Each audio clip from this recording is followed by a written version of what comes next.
اور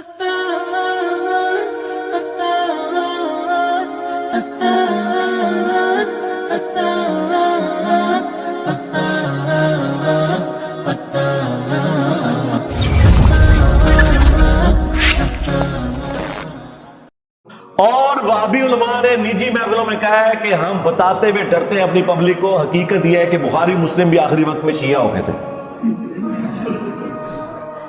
یہ مجھے خود بتایا ہے بڑے وہابی مولویوں کے بارے میں. چل میں آپ کو بتاتا ہوں یہ گلے پھاڑنے والوں کے بارے میں. ان کے اپنے فرقے کے لوگ جب ان کو چھوڑ کے کراچی سے ان کو لاہور ملنے آئے، انہوں نے کہا جی ہم کس کو کیا بتائیں. حقیقت بات تو یہ ہے، حقیقت یہ ہے کہ تم لوگوں کا گیئر الٹا لگا ہوا ہے. ہاں میں نے اس گلے پھاڑنے والے کو کہا تھا کہ تو حدیث مباحلہ مسلم سے بیان ہی نہیں کر سکتا، کیونکہ اس میں ذکر ہے کہ تیرے ماموں نے سب کرنے کا کہا تھا سعد ابن ابی وقاص کو، انہوں نے انکار کیا تھا اور مولا علی کے فضائل سنائے تھے. بابے نے ابن تیمیہ نے منہاج السنہ میں شیعہ کے خلاف کتاب لکھتے ہوئے مانا کہ اس حدیث میں تیرے ماموں نے سب کرنے کو کہا، اور یہ سب تنقید ہوتی ہے. چھوڑ دو، نکلو اپنی کھٹا تو باہر. صحیح مسلم میں میرے امام مسلم نے جس کی کنیت سے تمہیں چڑ ہو، ابو الحسین، ہاں ابو الحسین مسلم بن حجاج القشیری نے اس کے فوراً بعد حدیث لی، غدیر خون کی حدیث 6228 تک 6225 سے، اور اس کے بعد 6229 میں لکھا کہ بنو امیہ کہلواتے تھے لعن اللہ ابو تراب، ابو تراب پر لعنت. تو تنقید گالی نہیں، اس سے بڑی بات لعنت بھیجتے تھے. اللہ کی لعنت، اللہ کے فرشتوں کی لعنت، تمام لعنت کرنے والوں کی لعنت ہو جو آل البیت کے اوپر لعنت کرواتے تھے. آمین. تم لوگوں کا حشر ان کے ساتھ ہو، اور ہمارا حشر جو ہے وہ اللہ کے نبی الاسلام، ان کے جانثار خلفائے راشدین صحابہ کرام اور آل البیت کے ساتھ ہو علیہ السلام اجمعین. آمین. کدھر بیٹھے ہوئے ہو؟ یہی پٹی دیوبندیوں کے تقی عثمانی نے اپنی کتاب ماموں کے دفاع میں لکھی، اس میں اسے بھی مس ہینڈلنگ کی. اس نے کہا نہیں وہ بخاری میں صرف سب کا لفظ ہے، سب تو تنقید بھی ہوتا ہے. او پڑھ مسلم بھی لعن اللہ ابو تراب لکھا ہے. یا تو تمہارے یہ بڑے جاہل ہے جنہیں پتہ ہی نہیں قرآن حدیث میں کیا لکھا ہوا ہے، اور یا منافق ہے کہ انہیں پتہ ہے اور جان بوجھ کے جھوٹ بولتے ہیں. تو دوسرے والا فتویٰ تو سخت ہے، میرا خیال نرم والا ہی مان لیتے ہیں کہ جاہل ہے. یہی تو ہم کہہ رہے ہیں آپ سے،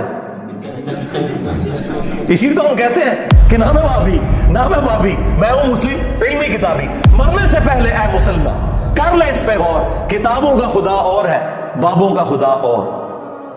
اسی لیے تو ہم کہہ رہے ہیں کہ میرے نبی سا ہے ہی کوئی نہیں، تیرے بابے تھے شے ہی کوئی نہیں. کتے کی موت مرے ہیں یہ اہل بیت کے دشمن ان 12 سالوں کے اندر، اور ایسی موت مرے کہ اب یہ ان کے چیتڑے اڑ رہے ہیں.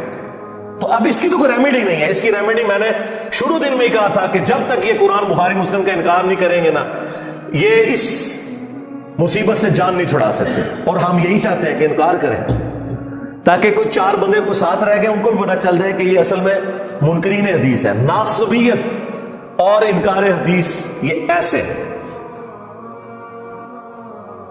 ناصبی اس وقت تک ہو ہی نہیں سکتا جب تک کہ حدیثوں کا انکار نہ کرے. یہ ضروری ہے اس کے لیے کیونکہ موت ہے.